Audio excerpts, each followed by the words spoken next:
Hello, ladies and gentlemen. Welcome to the Sheff United Way match reaction from Reading. Sheff United 1, Reading 2. I've had a few drinks. I will start with that. Myself and Hal got invited by the absolute legends at 𝐍𝐸𝐵𝐿𝐿 to be in their box today. That's why I'm wearing a non-Sheffield United shirt. Yeah, not a good day at the office for the boys. I will be honest. Normally, I write a hell of a lot of notes from a game, a home game, especially when I'm there. And today, I've not written a lot. And that's because Sheffield United created barely anything today. Barely anything. Especially nothing in the first half. And nothing. Do you know what? Right. Let me just say this. I wrote one note, one Sheffield United creative note in the first half. The second half, the first note I wrote was in the 87th minute. That tells you all you need to know about this game. If you've not been to the game today, it was really bad. It was like an away game. It was like, do you know, the thing is, Reading didn't really pose a massive threat. They had their chances. They especially had a few good chances in the first half. They had nothing in the second half, but neither did we. They had more clear-cut chances in the first half than we had in the whole game. Let's start from the team selection because a lot of people are giving Hecky a lot of stick for this. Now, Fleck, it looks like Fleck had a bit of a knock. That's the reason why either Hourahan or Osborne came in, one or the other. Sander Berge certainly did not have a knock. That's the reason why he was on the bench and he came on. So, yeah, I understand that Sander Berge has not had many great games recently. He's certainly a player that turns it on when he fancies it. And it was okay when he came on. But he's had a couple of games where he's just not fancied it. And I'm not sure whether the last time he fancied it was Middlesbrough. I might be wrong there. He might have fancied it since.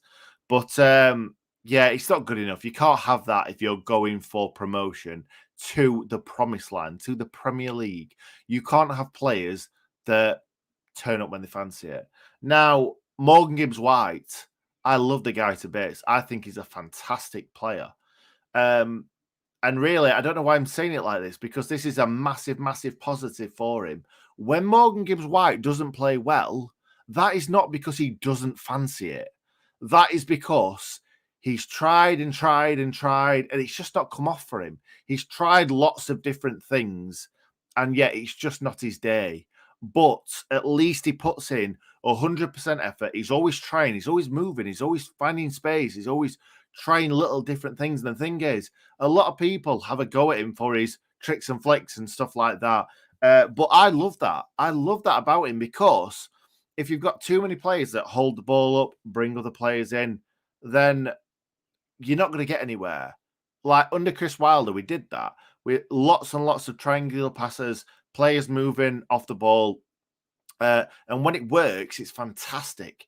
But it's not worked this season. And we've needed Morgan Gibbs-White, we've needed Iliman Ndiaye to be making these runs, doing these little flicks, getting away from players, running at players. We need that. And when Morgan Gibbs-White isn't on form, we don't play. And that's today. Now, you can't blame Morgan Gibbs-White for not having a good game. He's the only player that actually looks like he's going to start something. And yeah, we scored a goal today from a big, like a cross into the box and a flick on and then a flick and then a knock. And that does sometimes happen. But like when you're creating chances, more often than not, it's going through Morgan Gibbs-White, and you can't have a go at him for having a bad game. He's had a fair few bad games, actually, I think, recently. But even when he has a bad game, he's probably better than 90% of the players on the field. Anyway, let's start from the beginning, because I think we actually started really well. We passed the ball around well. We were creating chances. We were getting down the wings. And that's my problem for us. 99% of the time, we create chances from the wings. And I just feel like sometimes he needs to play 1-2 through the middle and stop going down the wings and just crossing aimlessly into the box. And that was us. That was us today. Lots of crosses, lots of defenders heading the ball out. And it's just boring, especially when if you've got two strikers up front, like we did kind of last season, season before, Didsey and Sharp, or Didsey and McBurney, or Didsey and 𝐍𝐸𝐫𝐝, or well, I think that just shows you that Didsey's normally in that reckoning. I can't remember the last time two players up front played well when Didsey wasn't playing. Maybe Sharpie and Brewster, but I still don't think they complemented each other as well as Didsey and Sharpie did, or Didsey and whoever else did. But I'm not going to blame McBurney. McBurney's constantly kind of on his own. And Morgan Gibbs-White is playing that playing that attacking midfielder just off him. And again, we're just pinning all our hopes on Morgan Gibbs-White creating something. And McBurney, can't blame him for not kind of getting into a good area because the ball's not coming into those areas. Anyway, we started the game well. We did okay without really creating a good chance.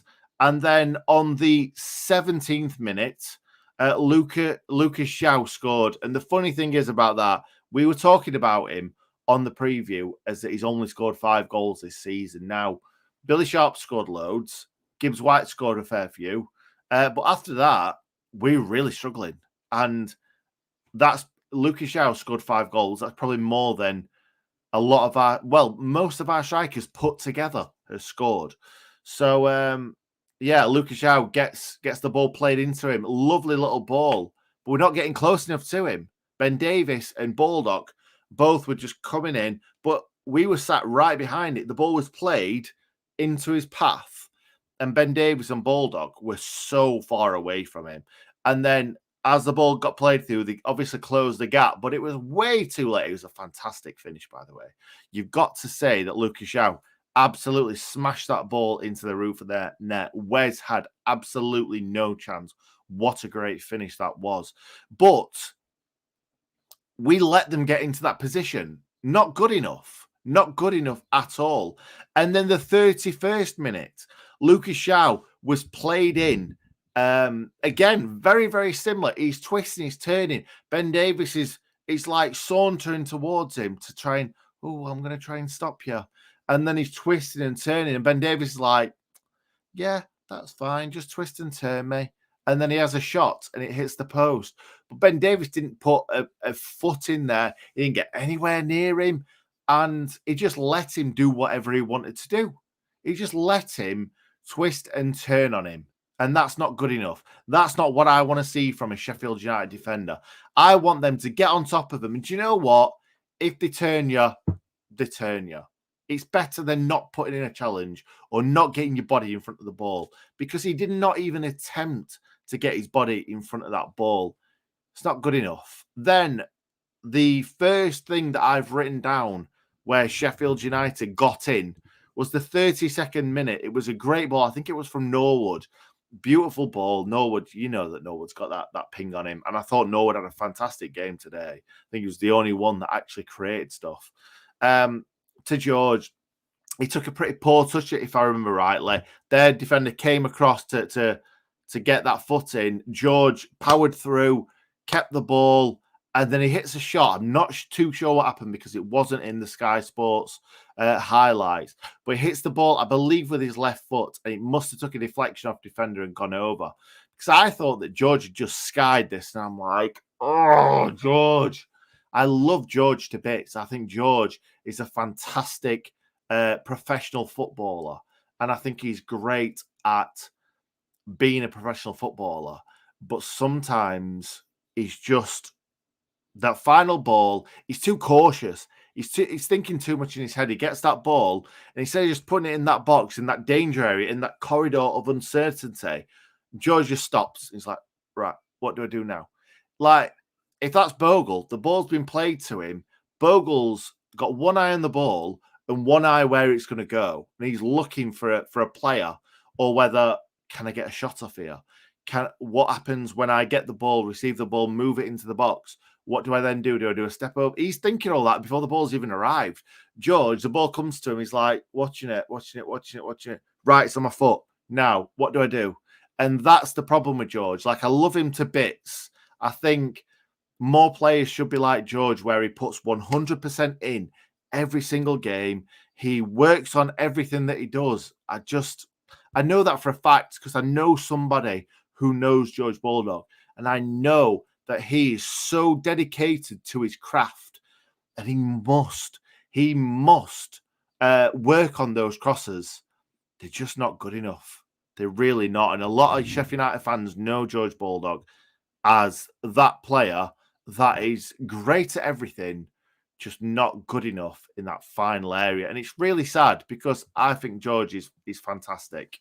I really do. And it's a massive shame. Anyway, so yeah, he blazes that over. Whether it takes deflection, it went out for a corner, so I'm assuming it did.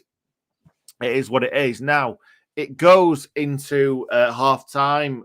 You think that Heckey's going to go, right, come on, let's shake ourselves off. Let's go and let's go for him. Let's go for the jugular. And I want to see him be really, really kind of really progress. I want to see him bring on Ndiaye. I want to see him bring on Jefferson. I want to see him leave on McBurney. Now, don't get me wrong. I know that McBurney took a bit of a hard knock in that first half in a tackle, and he was struggling in that game. But he played, it must have been another 20 minutes, surely. I don't know whether it was a full 20 minutes, but get Jebo on, get Ndiaye on, throw players on, because we kept the same formation and it just didn't work. We just need to go for it sometimes. We need to go for the jugular. We've not gone for it at all. And don't get me wrong, the reason why we've not gone for it too much at home is because it works. Since Heckey's come in as the manager, I think this is a start. I don't think we have conceded a goal first under Heckey. Now, let me know in the comments if I'm wrong, because I could easily be wrong. But as I was thinking about it, I don't think that Heckey has seen us go behind at home, which is great to see. But maybe that's a downfall of us today because he's not used to us going 1-0 down. And we really, really struggled to get back into the game. We really did. And don't get me wrong, if Brewster's fit, if McGoldrick's fit, if Bogle's fit, we can get some of these really creative players on the pitch. But we just don't have it. We don't have it. We brought on, who did we bring on now? Berger. Like I said earlier, if he's not on it, he's not on it. It's pointless having him on the pitch. Might as well put someone else on. And then he brings Jebo on as well. Fair enough. But Jebo has not shown it. He really has not shown it. He's not shown that he is that striker that we need. And the problem with that is that when we've only got one fit senior striker, Jebo needs to step up to the plate, really, doesn't he? And then we bring in Ndiaye on, and I actually thought, obviously, he scored the goal that got us back into the game briefly. But I just want to see Ndiaye on. I just want to see him on the pitch because I want to see him moving the ball out. He's another Morgan Gibbs-White, really. Like, they're different players, but he's another player that's going to create something. And we've not got too many of them on the bench. So I would have liked to have seen them on earlier. But obviously, we scored the goal in the... I actually wrote in the 87th minute, that is the first note that I wrote, that Osborne crossed the ball and Jebo headed the ball over. It was a powder puff header, really. Now, Ozzy, it was a good ball from Ozzy, but Jebo went to flick it and it just went not high and wide. It just went high, way, way, way over the bar. And it was a bit of a pointless header. It was such a powder puff header. And then in the 89th minute, in the 89th minute, Egan misses a huge, huge chance. Norwood plays the ball into the box. Egan, right, I think he's on the penalty spot. And I know it's difficult to head the ball into a corner and find that corner, but you've got to try at least. And Egan heads it straight at the goalkeeper. He's got to direct it into a corner because even if he is even slightly off the goalkeeper, you're making the goalkeeper make a save. When it's straight down his throat, he's not making a save. It's straight at him. There's no point. And Egan, it's a poor header from him. Great ball in from Norwood, and that's exactly where you want your striker. And Egan heads it straight at the goalkeeper, which is unfortunate. And then, finally, the Blades get a goal in the 90th minute. The ball's played. Well, no, it's not played into the box. Actually, it's kind of rebounded all over the place. Comes to Jebo. He flicks it on. It comes to Egan. He's like a striker. He flicks it past the defender. I think he flicked it on for him to have a go. And then he saw Iliman Ndiaye in a fantastic position. He just side foots it into Ndiaye's path. And Ndiaye takes a lovely touch and side foots it in the bottom corner. And we were bang behind this in the box, bang behind Ndiaye's shot. And he just rolls it into that corner. As soon as it comes off his foot, it's caressed into that bottom corner. And we're going absolutely crazy. We are going crazy about this because how bad we've been in this game. Now, the Blades have been poor in this game.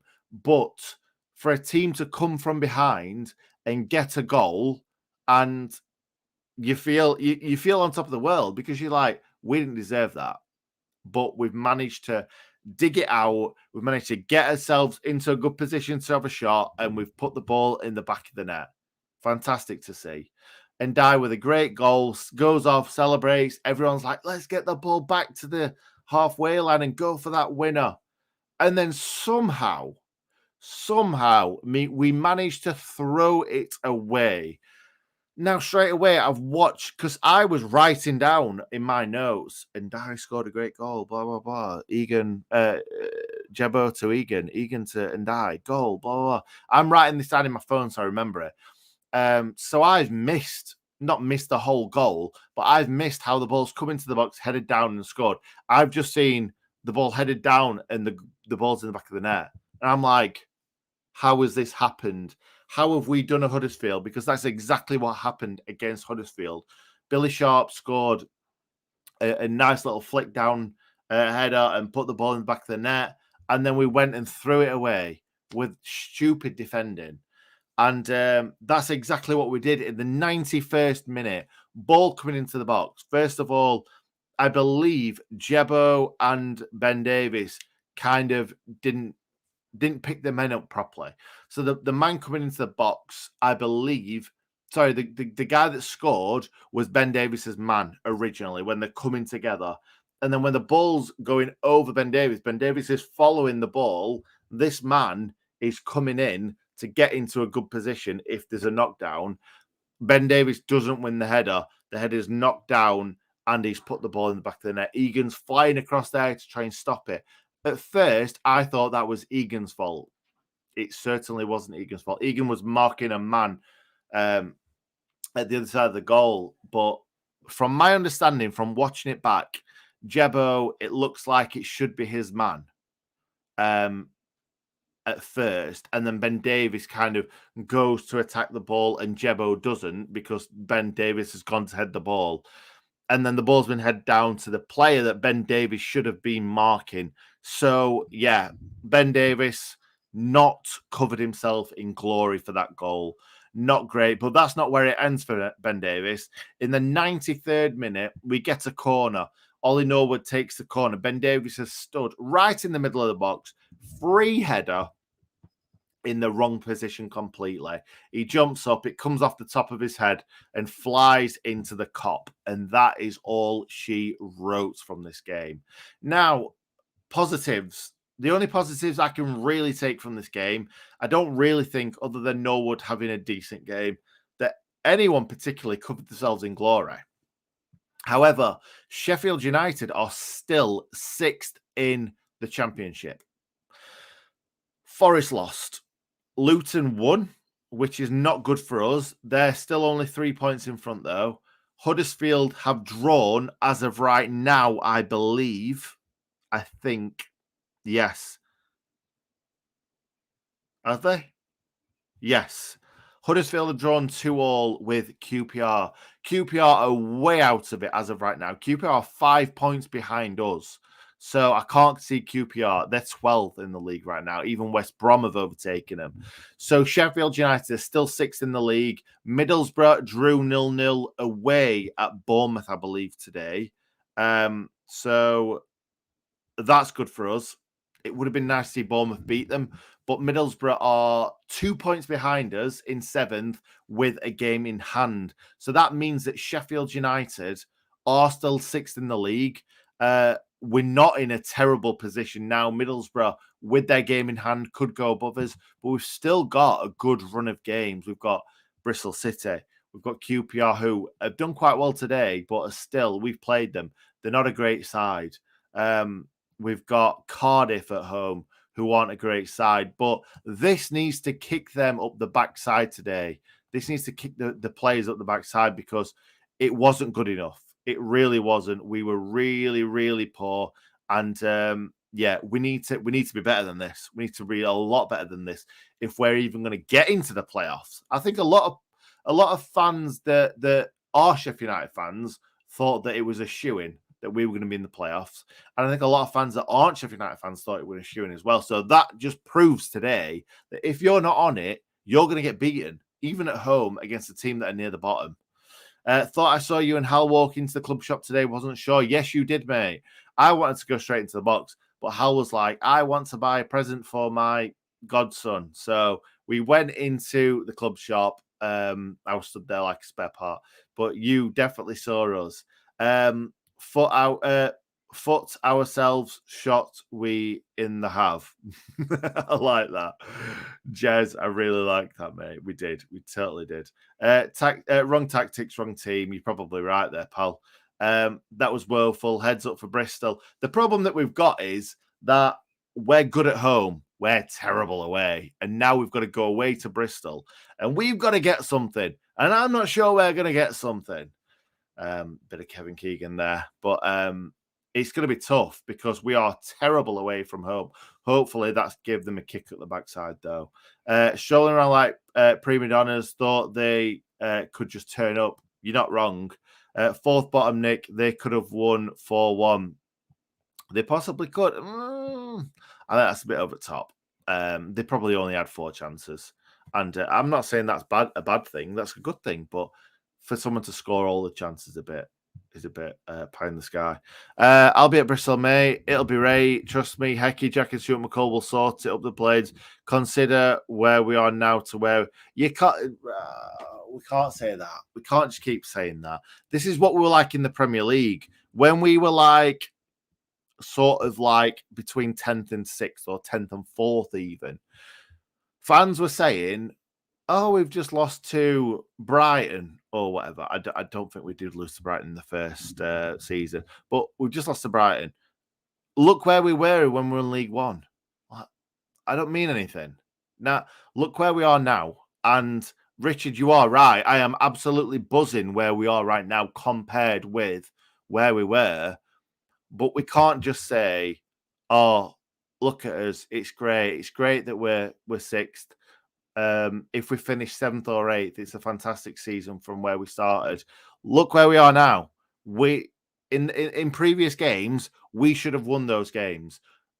We should be home and dry by now, really. There's been a lot of refereeing decisions that's gone against us. But Sheffield United have lost a lot of away games where we should have at least put a fight up. How we're playing right now. So let's not just say about the Slav thing. This is what we are now. We're a good side. We've always been a good side, but Slav was playing us in the complete wrong. Like Scott said earlier, wrong tactics, wrong everything. I know you're saying that about Hecky, but Slav was different. I appreciate Hecky, I really do, but is he the name to take us up and beyond? It's a good comment, Scott. It's a really, really good. Oh, come on. There's no need for this. There's really no need for this. That's the Solskjaer. We're not Man United. Let's not do that. I think Hecky is fantastic for what he's done for the club. Let's not disrespect him like that. I don't think that's right. Paul Morgan Gibbs-White, having to do it all solo, feel for him today. You're right. And like I said earlier, Morgan Gibbs-White is the best player that we've got. And if he doesn't play well, we can't just expect Morgan Gibbs-White to do everything for us. Hecky out, Daishin. I don't think that's going to happen. Let's be honest. I think our first shot on goal was the 88th minute when Egan had that header.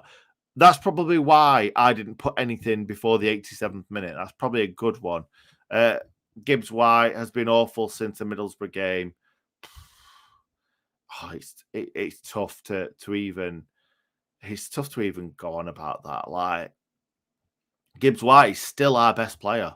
No matter how badly he plays, he's still our best player. And he's still probably the best player on the pitch. He's the only one that looked bothered. I think that's I think that's on about 𝐍𝐸𝐲. Lacklustre performance again from the Blades. We struggle so bad to string passes together in the final third.